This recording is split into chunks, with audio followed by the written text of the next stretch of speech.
Hey guys, so hopefully you read my blog. If not, go check it out. There's going to be a link in the description below that goes along with this walkthrough.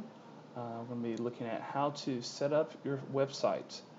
So for all of this examples, we're going to be using GoDaddy because that's where most of my stuff's at.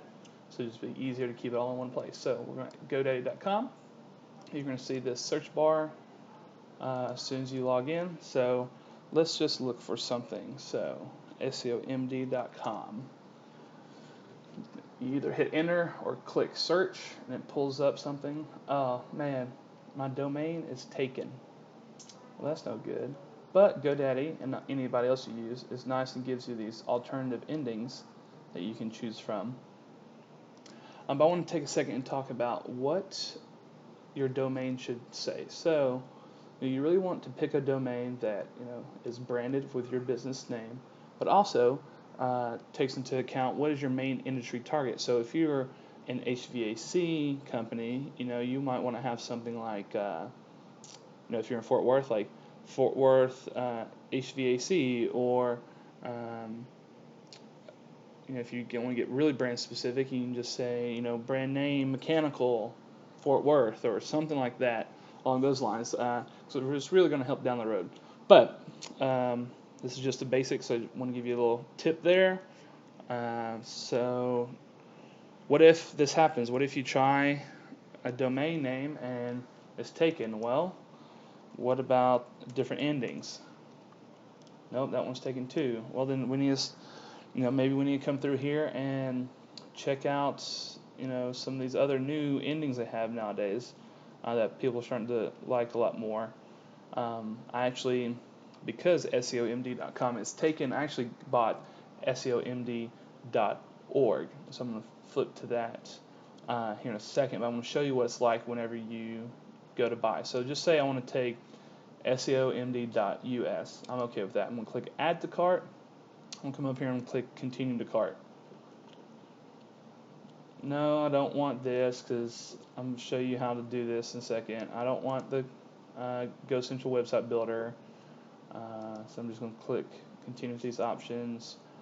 I already have a GoDaddy account, so I'm going to log in. But you'd fill this out, make an account, log in.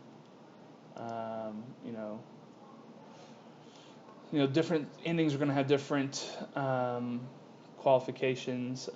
So you just put in there, what you're going to do. So for the U.S., pretty much restricted just for U.S. members. And so I got to go through that. Click checkout. So come over here. So with your first business, your first website, you pretty much just want to go for 1 year.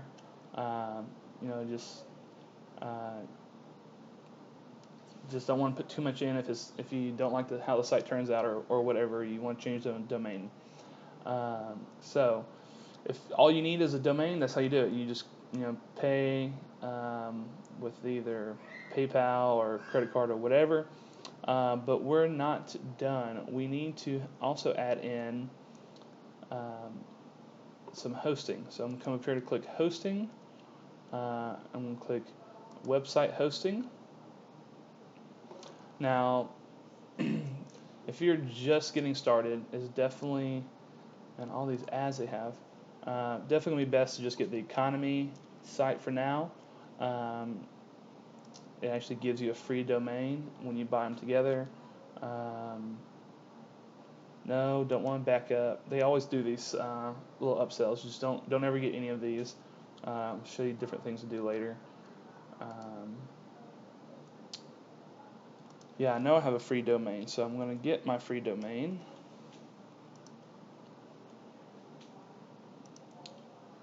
Got it. Continue to cart.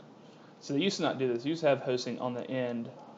So once again, we're going to just do a month at a time for the hosting, and we're going to do 1 year for the domain, just because we don't want to spend a whole lot. So your total is going to show up for now, and then it's going to tell you what your total is monthly for the hosting. Make sure you leave this on a renew each month, so that you can come in. I would not use the Office 365 email. because I'm about to show you how to make one yourself, and you have to pay them extra. So once you're done with all that, you click your purchase. You're gonna have my products, my account that pays you, you're gonna show up for. So what you're gonna need to do is come up here.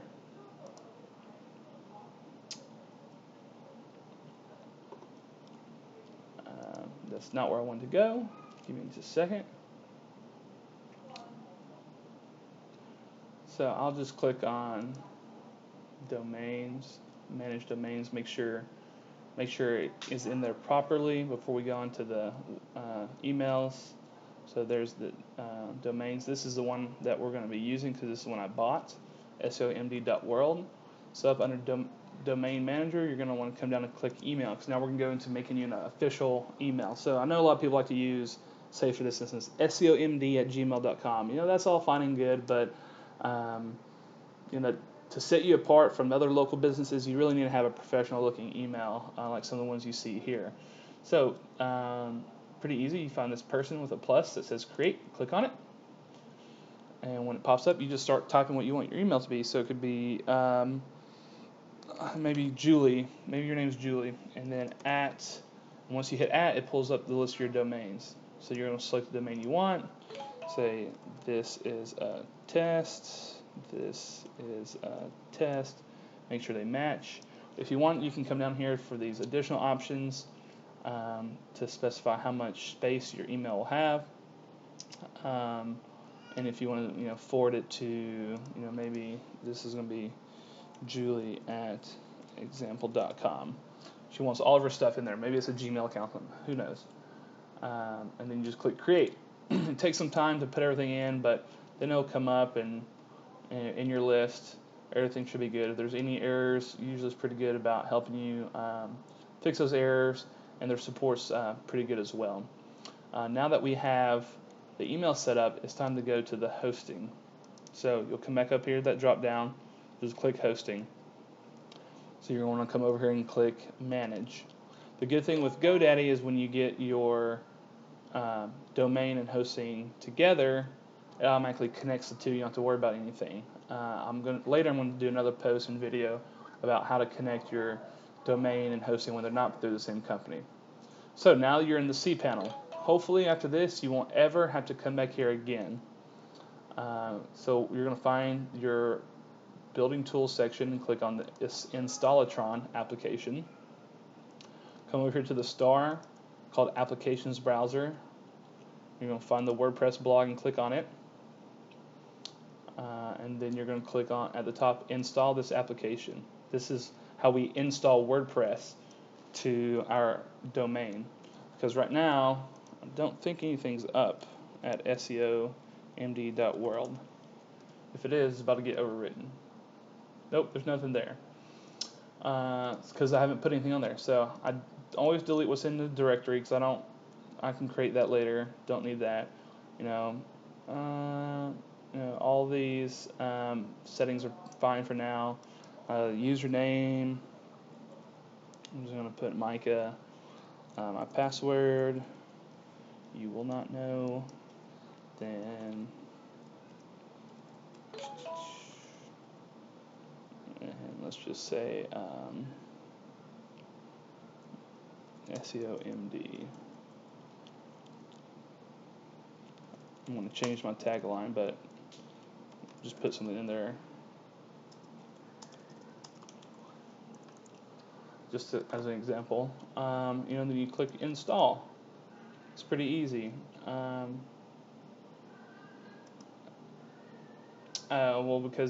So this error won't come up for you if you've never done anything, but for me, I have to go and pick something different because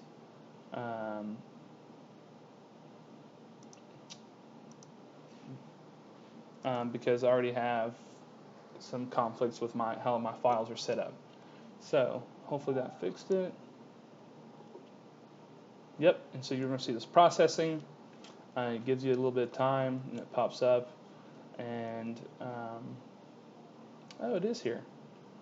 Huh. Weird. So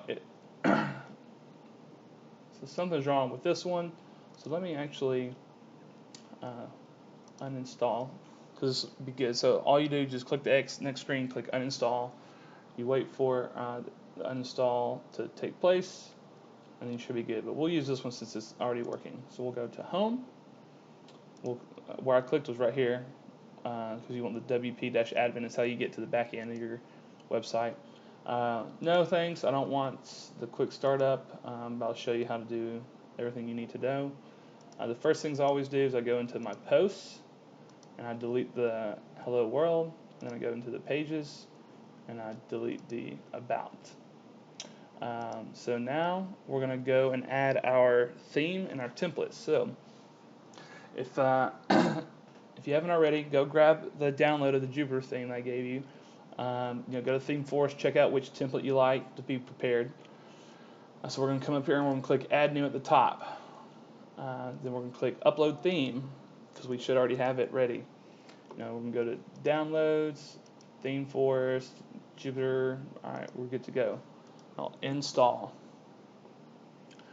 And so what this is going to allow us to do is to have a pretty good template ready to go that we can just drop some content in, and it looks really good and professional without much work for you to do. A lot of people, just for this simple thing I'm showing you right now, they're going to charge you, a few $100, $700-800 just to do this. I'm like, man, this is too simple for a small business to have to pay that much to do when they can do it themselves. Yes, I'm sure I want to do this. What is going on?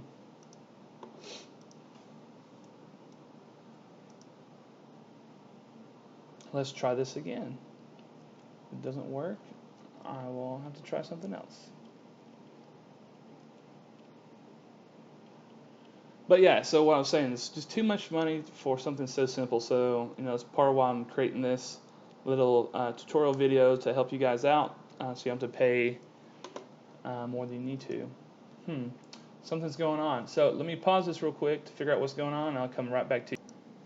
Alright, something's not working. I'm going to have to contact the developers. But it's okay. We'll just choose another one for now. And maybe I need to buy the right one, but it's like $50 or something. So it's pretty easy to use. Let's just go with, I like this one right here. Let's just click install. Normally you would choose the file and upload and install, and then choose your template from there. You can click activate, and then we're going to click customize. This is not in the blog post, and this is a little extra for you if you're watching the video. Once it loads up here, because this is where you can change your site title and everything. Right in here, make your home page look really good by coming through here and changing different things out. But what we want to do is really we want to focus on our pages. So we're going to go to the pages, and we're going to click Add New, and then we're going to just call the first one Home Page, and you're just going to create whatever you want for your home page, all the sales stuff, using all the appearance. Just play around with it. It's pretty easy to do. Then when you're done, you click Publish, and the same thing you're going to do is you're going for an About page and a Contact page, just so people know about you and have your contact info. Go to menus, make sure this is all viewed on the main menu from the home screen. Pretty simple. I mean, if you really just want to stick with the home page, that's fine in the beginning, but you just got to have a website to get going. And so, hope this has been informative. If you need any help, drop me a line. I'll be glad to help you out, or at least send you somebody, one of my people, to help you out if you're stuck with anything, or you're just like, hey, this is too complicated, but I know I need a site. Help me out. I'll be glad to help you out in that case. But this has just been part one of how to escape from struggling in your business to succeeding. I forgot to mention that before, so apologize for that. I'll have part two up next week, so make sure you check back. All right, have a good day.